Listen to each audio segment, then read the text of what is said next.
This is KUGAN CASSIUS for iFall TV in association with MTK Global. We're in Los Angeles. It's the start of fight week. Wilder versus Fury. I'm joined by trainer to Tyson Fury, Ben Davison. I know a lot of people call you Ben Davidson. Oh no, you've noticed that? Yeah. That's a good... You're not really a journalist, are you, but... No. Man with camera. Yeah, you're a good man with camera to recognise that. But it's Ben Davison minus the D. Yeah. How is it? Just a general question. How is it? How is what? How is it? How is it? How is camp? How is life? How is training Tyson Fury to do what some people regard as the impossible? Oh, that's a very wide breached question. Why did you come back down from Big Bear? Because Tyson wanted to go to Big Bear, so before we left I looked into it and spoke to a few people and that are knowledgeable in that field. So the first part of it was planned to go up to Big Bear. Once we was there, obviously I was continuing speaking to experts, sending across data and bouncing ideas off of one another. And obviously the fight isn't at altitude, so the whole time I knew that the last few weeks we'd have to come down to sea level for the finish off the camp, because like I say, we're not fighting at altitude. Anyway, speaking to experts in that field, it was recommended that a 4-week period was the right amount of time to spend at altitude. So I made a decision for us to come back down, no more, no less. I've seen people say, oh, Tyson couldn't hack it, Tyson couldn't this, Tyson couldn't that. I'll tell you one thing, he threw a massive tantrum having to come down. He didn't want to come down, but it was what I wanted to do, and what, after gathering all the data that I gained, speaking to people, like I say, experts in that field, it was the right decision to make. There was rumours also circulating. I know Tyson's response to these rumours that Tyson dropped Joe Joyce in sparring, and Tyson firmly denied those. Yeah, rumours. No, not true, not true. Joe's a very, very nice lad. Joe's a beast as well. They're good sparring with Joe Joyce and Guido Vianello, who's a very good fighter as well. 2 Olympians. It was good sparring. It was good work. Fantastic. Would love to them to come down to Wildcard to help finish off with prep, but obviously they're preparing for their own fights as well. So, no conspiracy over that. That's just how it is. It's just how it is. Apparently I told someone called Mark or Matt or something who I've never spoke to before in my life, but that's the world of boxing. You seem very chilled out. It's only the start of fight week, but you seem chilled out. You always like that anyway, but this is a big week for you, a big week for the team, big week for Tyson Fury.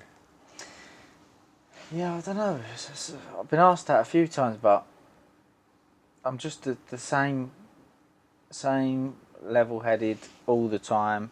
I think if you get too excited or too down, emotions run too high or too low, it can cause problems. So I've never really been like that, to be honest. I know we've spoken about this probably over the last sort of few months, over the Seferi fight, Pianeta fight, and now these questions about you as a trainer. Yeah. A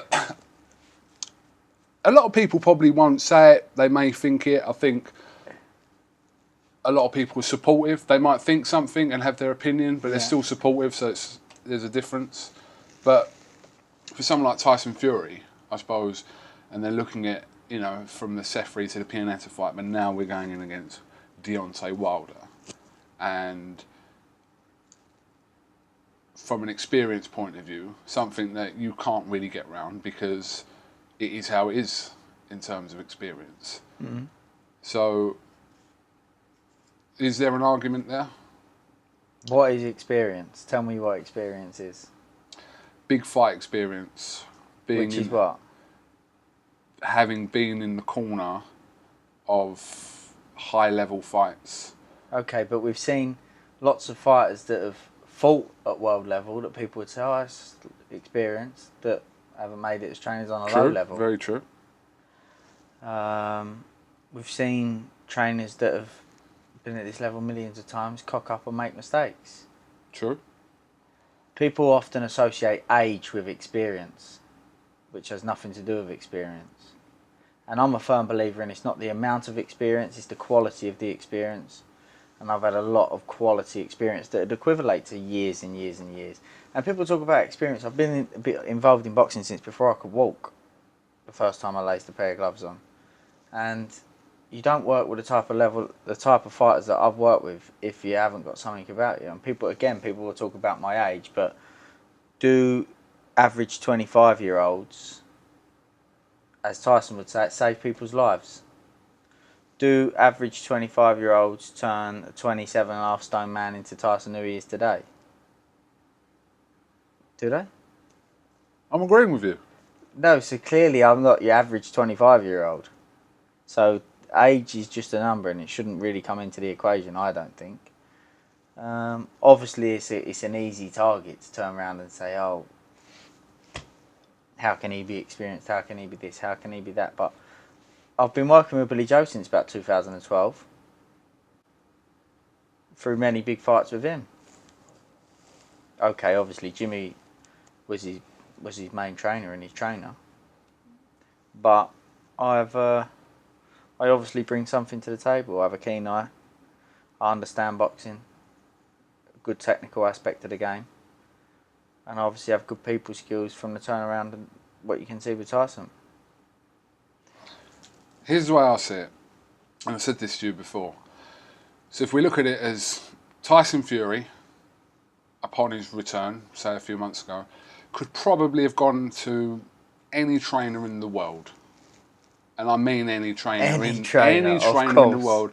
And he could have said to them, I'm coming back this year, I want you to train me. And I would say there's a 90% chance that all the people we asked, that 90% of them would say yes, it's Tyson Fury, I'm going to do that. I'd probably say 99%. Okay, we'll say 99%, same thing, whatever. Yeah. So I look at that, and also look at the fact of how intelligent Tyson Fury is from not just, I'm not talking about ring craft, I'm talking about outside the ring.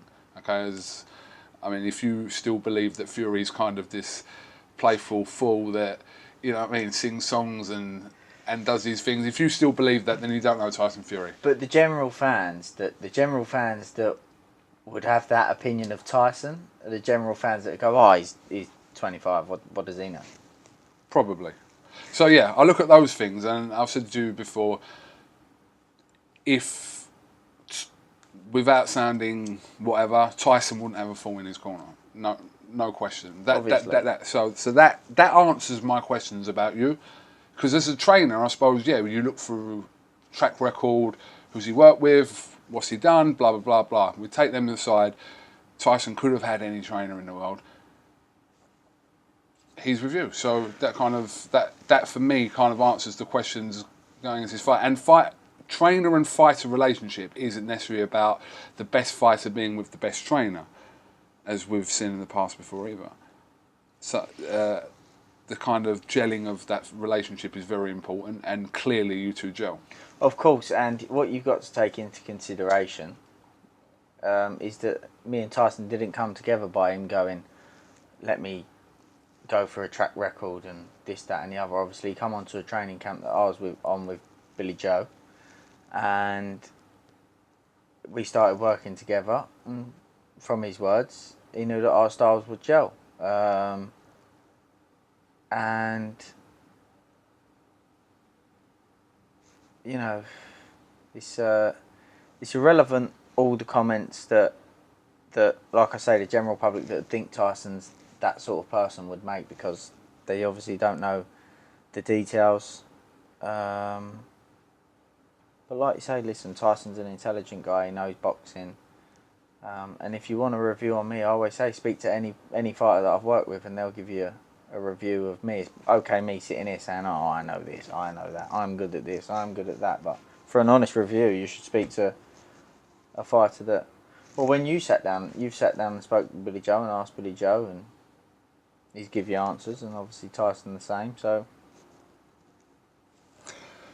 but either way, I mean, you're not going to please everyone, but you're not here to kind of please people as such. You're here to kind of do a job and make sure Tyson wins his fight this Saturday. So exactly, and do you know what is? All of that doesn't bother me. Like I said before, if you let your emotions run too high, you'll let them run too low, and that's where you can cause problems. It's all about balance, and I take everything in my stride. And you know, for Saturday, some trainers might be different. I can't speak for other trainers, but for me, I'm not. I don't get excited for me and think, what could I get from this? How excited will I be for myself if we win?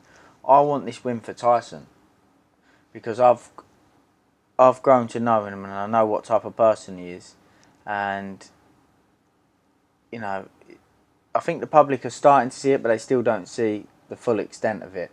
And the same thing, I've obviously over these 12 months I've grown to know his family very well and care about his family a lot, and I know how much it means to them. And I want this win for Tyson and his family tenfold what I want for myself and my own goals and not goals, but my own selfish motivation. I want it for them because I know how much it means to them, and I know what type of a person Tyson is, and that's what matters to me. And he deserves it. You know, he's put in a lot of work. He's been very vocal about the mental health side of things. I've took over his social media through this camp, and I never realised on a daily basis he gets thousands and thousands of messages of people saying how he's saved their life. He stopped them from doing something that they shouldn't do. He's motivated them to make a change in their life, and it's crazy to think that you'll never know how many people Tyson's affected in a positive way in their life. And I think the public, the country, the nation, and the world should get behind him for somebody that can do that. I want you to tell us a story. Of what? I want you to tell the people watching this the story about the guy with no shoes. Yeah. Something that, I'll be honest, I asked if I could mention this story and it was declined. Yep, I was there when you asked him. Correct. But I just know the negative stories spread like wildfire, and I think when things happen like this, if they're not told, I just think, I know what you're about to say, I know it wasn't done for anything other than just in the moment, but I think people should know what happened, so I want you to tell that story. I'll tell that story, but you know what is? That story is one of a hell of a lot of No, stories. I know that, yeah, I know that. A hell of a lot, and that was just an example where the other day we went into Starbucks that we go into sometimes around midday just to break the day up. Went down for a coffee in Starbucks. It was just me, Shane, Yui, and Isaac. We went for a coffee. Nobody in there was bothering Tyson or it's Tyson. It was a quiet day in the coffee shop, so he wasn't doing it for anybody to notice him, or anybody wasn't around for him to try and impress. And a man come over to the window, and he was obviously a troubled man, but he obviously wasn't well. And we was talking and that, and Tyson spotted that he had no shoes.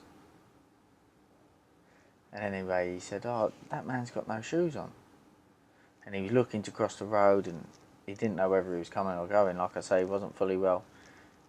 Anyway, Tyson's walked out the shop. Before you know it, see him running after the man. I'm thinking, what's going on here? And Tyson took his shoes off and gave his shoes to the man. Didn't ask nothing more, asked nothing less. One of the boys tried to pull a camera out, and he turned around and said, "No. Don't you dare." Because he does these things a lot, but he's a firm believer in you don't do these things for people to know about them, to reap rewards from it. And I know a lot of stories like that about Tyson. A lot of stories like that.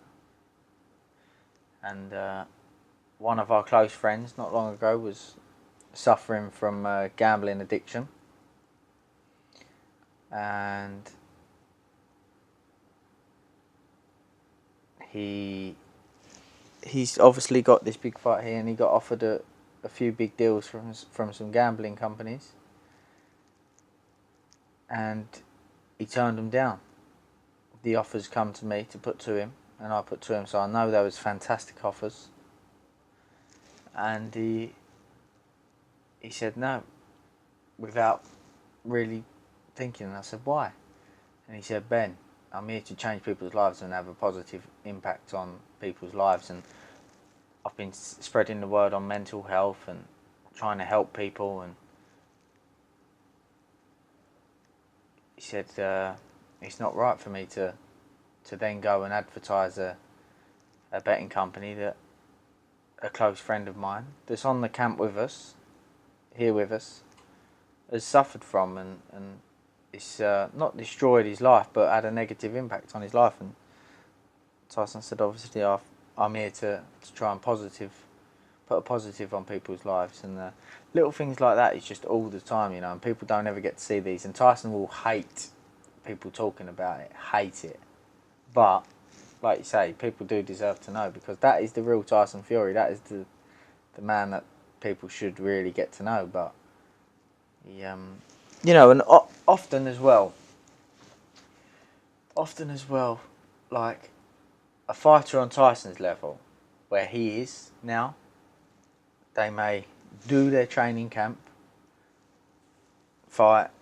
After their fight, they may have a block period where they do their commercial work and go and do this and build their brand or promotion or etc, etc. But Tyson, he'll have his camp, have his fight, bang. All he wants to be is dad after that. He wants to go home and be dad. And he's not bothered about all of that. He's not bothered about being a superstar and having this and having that. He wants to have his camp, have his fight, do what his job is, which is to box, and then go back and be dad. Just going back to what you were just talking about, first of all, with the guy Tyson gave the shoes to, obviously, not an interesting point, but a thing that you didn't add to that was the fact that Tyson then walks around for the next half an hour with no shoes on. It was longer than half an hour. Oh, was it longer than half an hour with no shoes on after giving this guy? And I think Tyson was saying when he went to the guy originally, the guy thought there was a problem because he turned around and went, you know, what do you want, kind of thing. You know, a big 6'7", whatever Tyson is, guy goes tapping on the shoulder, and then they were, I mean, this is irrelevant, this part, but they were a brand new pair of shoes which weren't cheap either. No, yeah. But yeah, I don't know, I thought it was half an hour, maybe it was longer, walking around with no shoes on. So. Yeah, walking around with no shoes on, and then he had no shoes, and I had to drive him up to the shop, which he didn't want to go to. I had to drive him up to the shop to go and get a new pair of shoes. But listen, that's the sort of person that Tyson is, and there's so many. When there's so many, they don't stick in the mind. Do you know what I mean? When it's a rare occasion, one thing stands out. But for me, because like I say, there's so many, there's not one thing sticking out for me at the minute, which I can give you another example of. But those are just two examples that's been in the last 10 days that I can give you, and they're big examples, you know. Yeah, I mean, obviously you're not going to say how much money he was offered for the betting logo to go on whatever. A lot of money. It was a lot of money, you know. I don't know many people that would turn. It doesn't matter how much money you've got; that's irrelevant. To turn down that amount of money because of how you feel about something in particular like this is, you know, I think a lot of people, as strong as they feel about subjects, including mental health, I don't know many people that would still turn down that amount of money.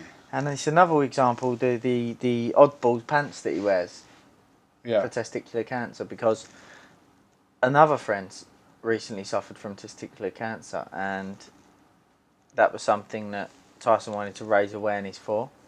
But he doesn't bang on about it, you know. He won't talk about it. He won't say, "Oh yeah, I'm doing this because of that," and because he's not bothered what Tom, Dick, or Harry think.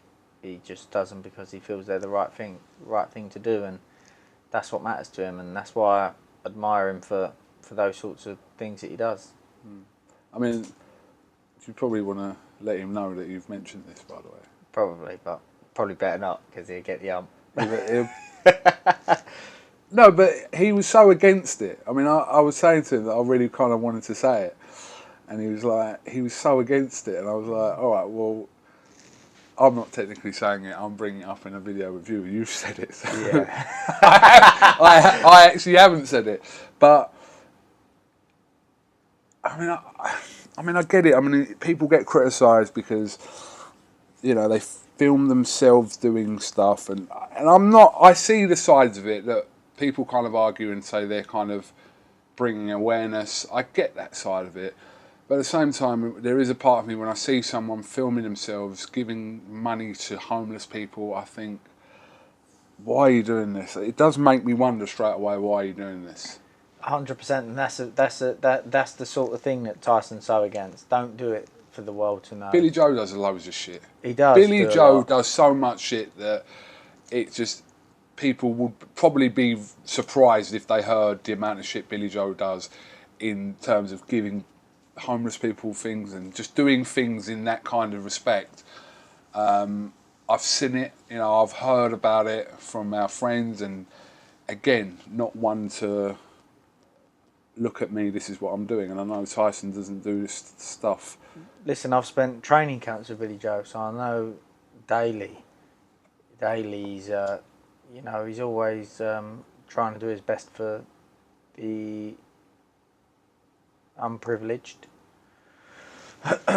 But they're not the type of people that do it for praise, and that says more to me than anything else. Totally.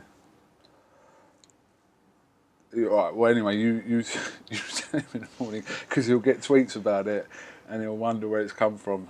I'll text him like, "Oh, you never know what KUGAN said last night." I tried to talk him out of it. So obviously, this is by the time this goes out, this will be Tuesday. What's going on today?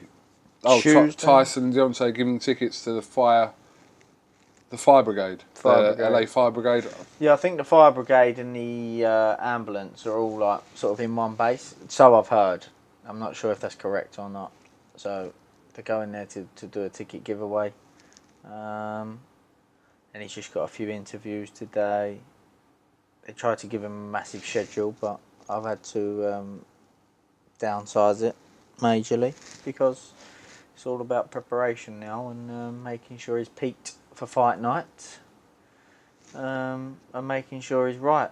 That's what we're all here for. That's what the past 12 months have been for. That's what his career's led to. And here we are.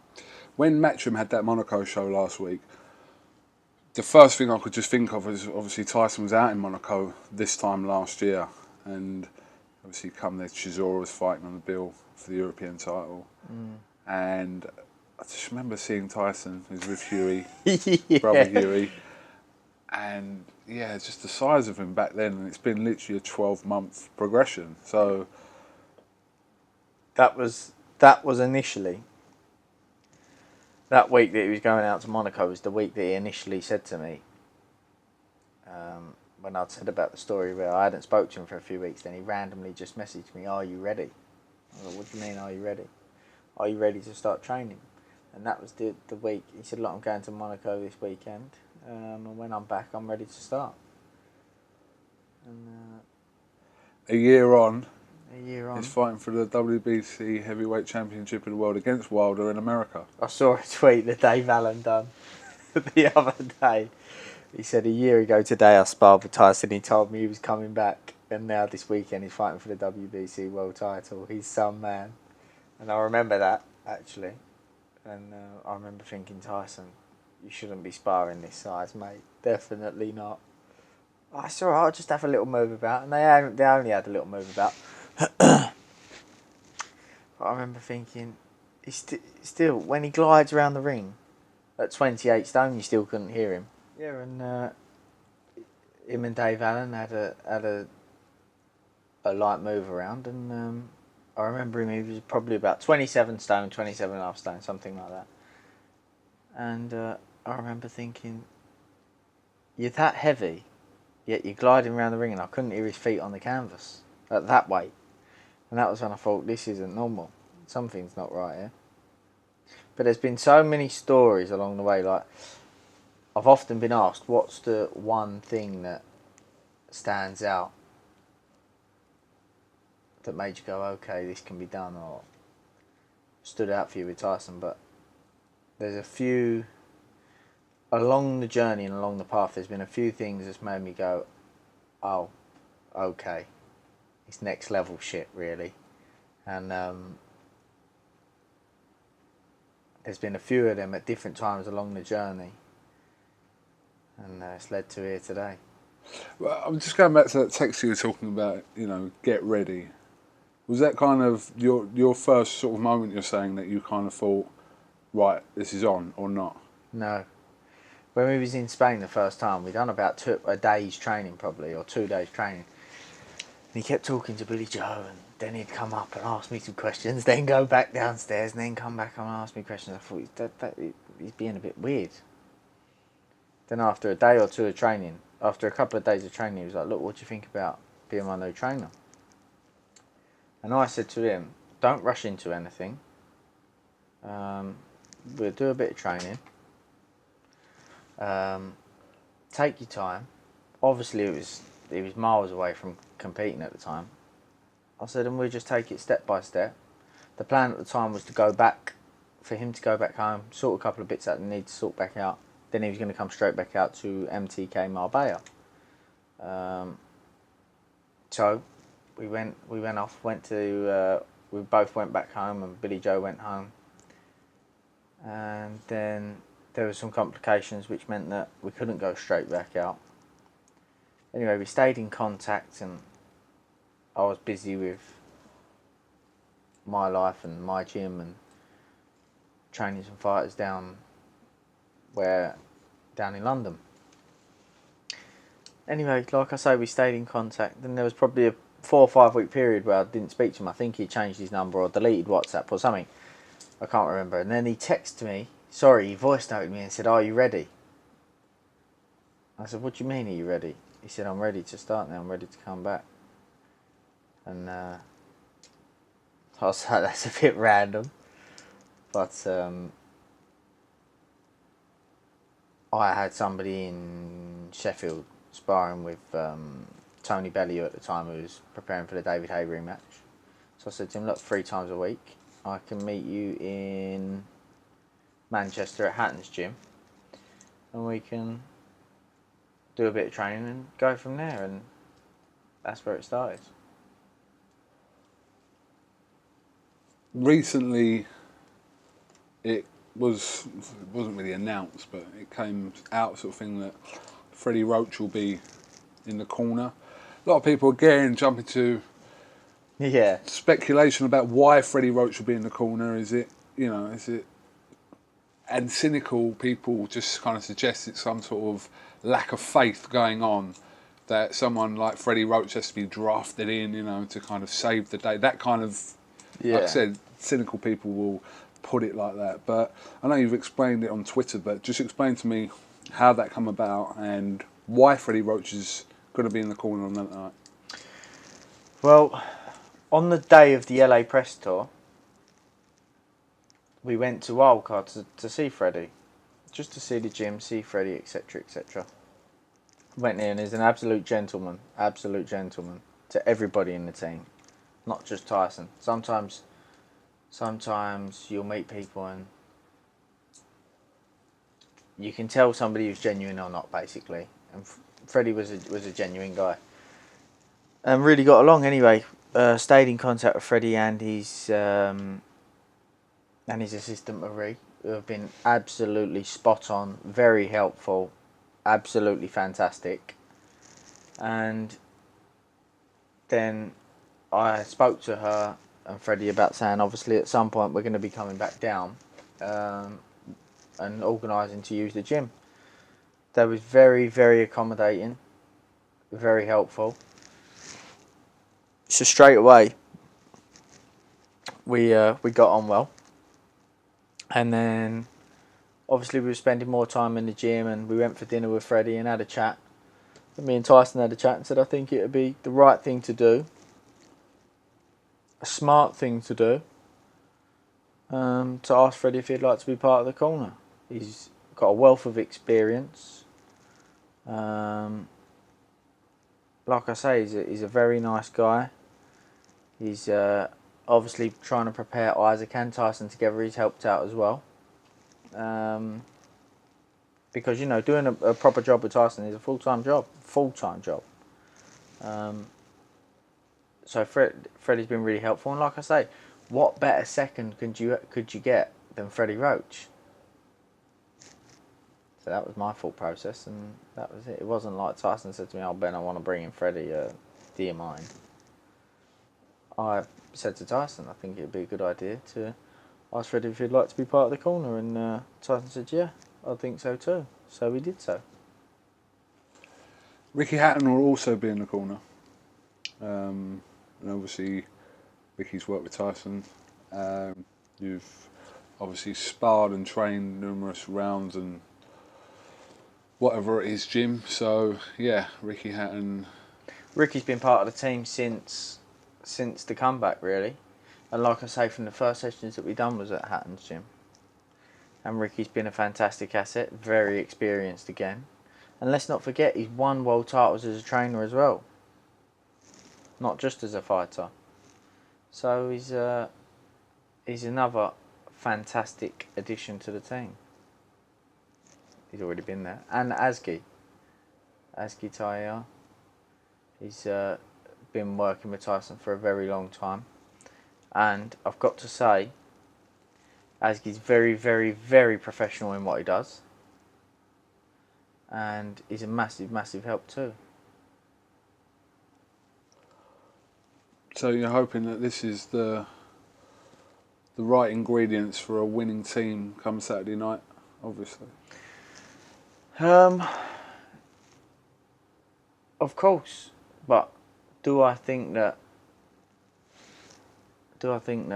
me and Tyson couldn't do it without anybody? No, I believe that. Obviously, I've always said as well, as a trainer, I'm a firm believer in.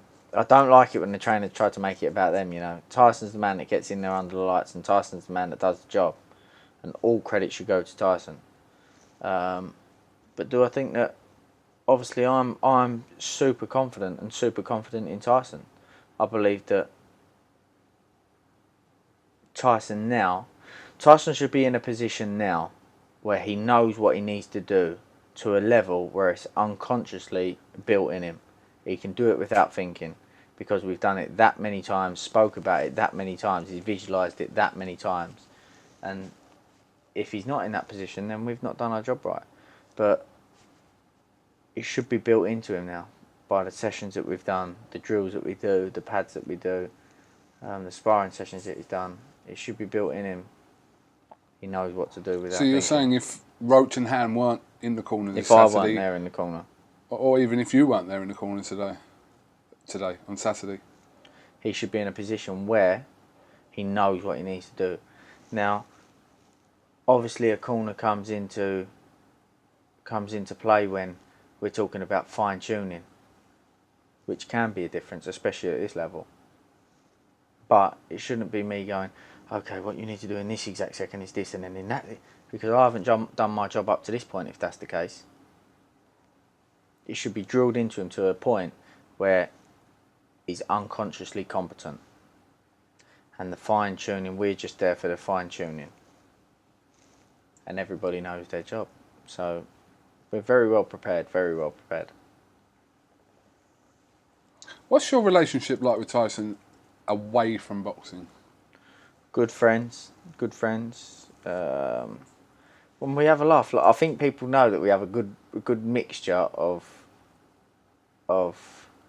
fighter trainer, friends, and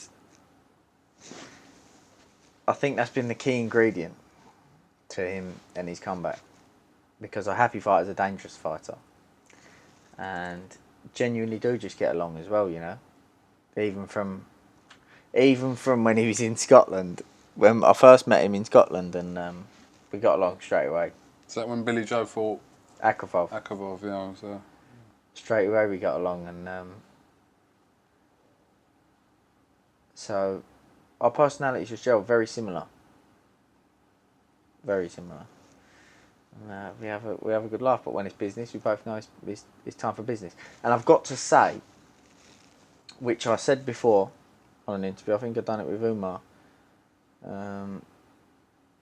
that I wanted Tyson to have a few more fights. Didn't mean that I didn't think he could win this fight. It's just that what would have been in an ideal world. That was what the original idea was. But I've got to say, I've never seen him in a happier place and in a better place than he's been throughout this camp. Because I feel like he thrives off of the test and having a goal, and a big goal. Because, not that it's been that way, but preparing for people that he knows he can comfortably beat, it's almost like it would be for any fighter. Oh, got to do this. Oh, got to do that. Whereas he knows you can't have that attitude going into a fight like this. And I've never seen him so happy. I've never seen him in a better place. And, you know, it's made me happy to see him like that. Does it aggravate you with so much talk of Wilder and Joshua? Does that annoy you? No, not really. It doesn't. I don't even look at it. I don't pay attention to it. Because some people talk about Joshua and Wilder as if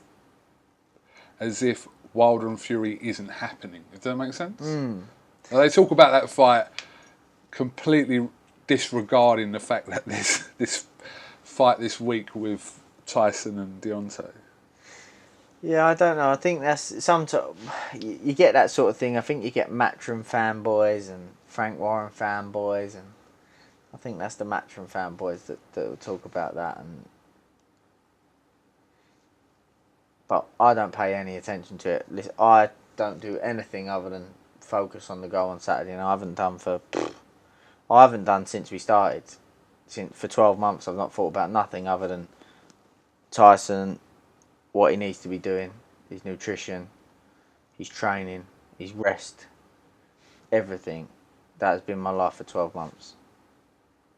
The be all and end all. Apart from, I think I've had 2 weeks off in 12 months.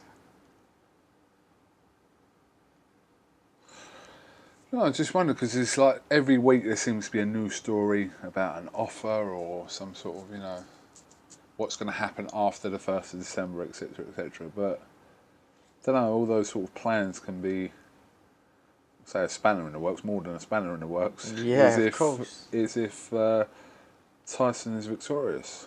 But boxing's a funny thing. Boxing's a very, very funny game, and one win can change things massively. If Chisora goes and beats White, True. I think there's a big spanner in the works there, isn't there? So you can't count your chickens before they've hatched. Do you and Tyson talk about Joshua ever? Yeah, sometimes, yeah.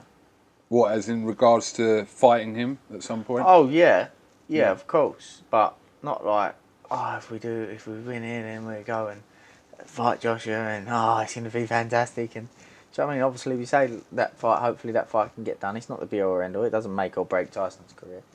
Obviously, it'll be a fantastic fight for the British public. Obviously, but I think that when the fight seemed like it could have been made, obviously Tyson will make comments. Joshua's this, Joshua's that, because he wants to sell a fight and he wants to build a fight, but where it's a million miles away at the minute, there is no. I think people think that he thinks, Joshua, I hate him, or not at all. He says fantastic. Really, he's a brilliant fighter. He's done fantastically well. He's changed his stars, and he talks very positively of him. But you know what'll happen if there's a fight near around the corner? They'll quickly They'll change. go out the window.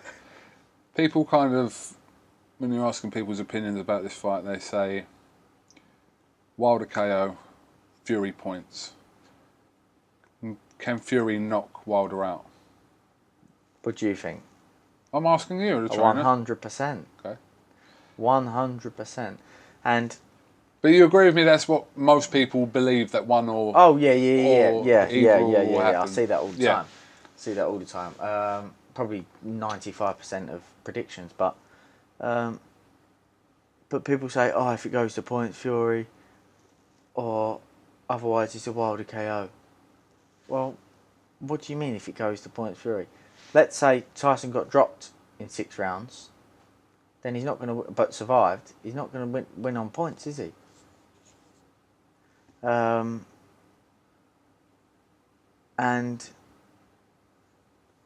if he gets Wilder up, believe me, he'll finish him. I believe that, and don't underestimate Wilder's boxing ability. Sure. Do not underestimate his boxing ability. Yeah, so that's not the case in my eyes. Okay. Well, listen, it's very late here on a Monday night. We're in your bedroom, which is very tidy. I have every bit of kit in it. I'd love to show people and around everything this room. because I like to know that I have everything Is that his solved. kit? Oh yeah, you can't show that though. We got a big surprise in store. You show me off camera. Yeah. Okay. I'll take that. I'll show you off camera. Do you want to give away these? For what?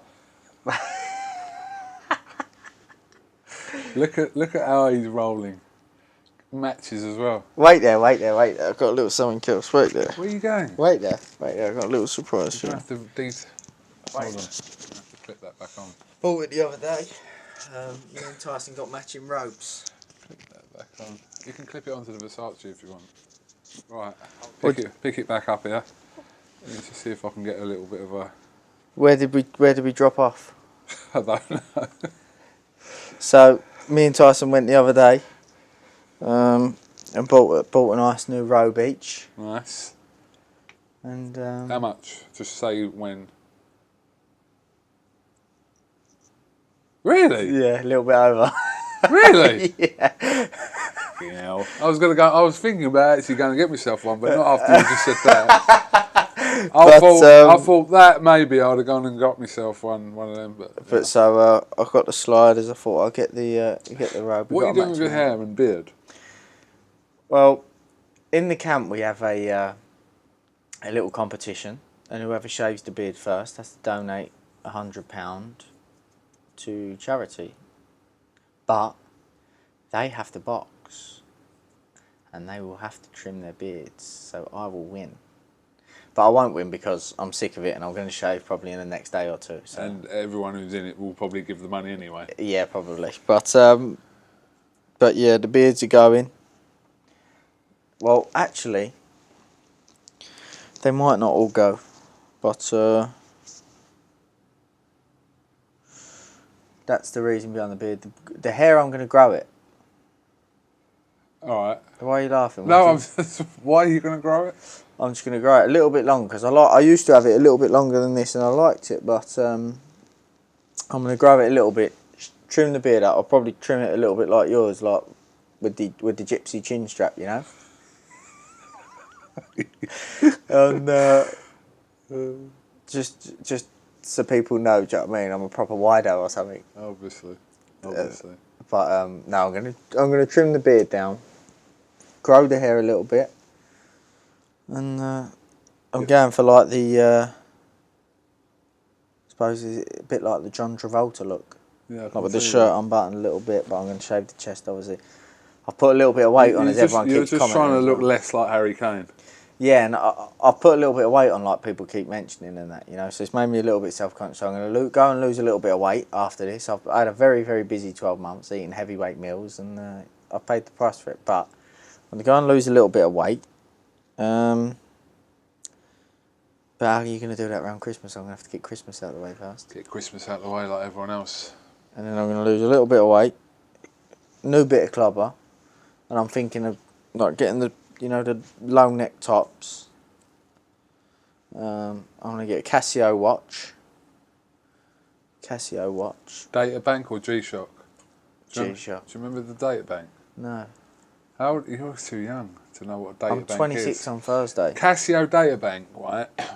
I used to have one. People... The gold with the strap. No, well, they did do them in gold, but basically, you could put people's names and phone numbers in the phone. No way. So I had one of these when I was at school. If you had a Casio data when would bank, that have been, like the 70s or something? How old are you? 25. 25, yeah. Well, I'm 12 years. Like I said, I'm 26 on Thursday. All right, so there's 11 years between me and you. It's not like for 30, 40 years. When I was at school, I left school in 98. Yeah, 98. Casio data bank. How old are you then? 37. 37? Yeah, if you was my age, no one would be slagging you off about being a trainer. It's right though, isn't it? It is right. People just associate age with experience, but... There you go. What school did you go? One in Essex. Just leave it there. You're a proper Essex boy though, aren't you? Yeah, born and raised. From the streets. Have you ever thought about going on the Only Way as Essex? No. I don't really fit their mould. What do you mean, fit their mould? What are you trying to say? What do you mean? To fit the Are mould. you saying that they're... anti-KUGAN? I don't know. No, I'm not saying that at all, because I know a lot of people on there, so... Obviously, being from Essex and bumping into them. And you're one of the boys, You do you know know what I mean? what I One of the mean? lads. Ben Davison, thank you very much for talking to IFL TV. Wait, should I show him the kit? No! That's another video. Should I show him the kit? No, that's... Let me show him the kit. That's another video. Let me show him the kit. Not!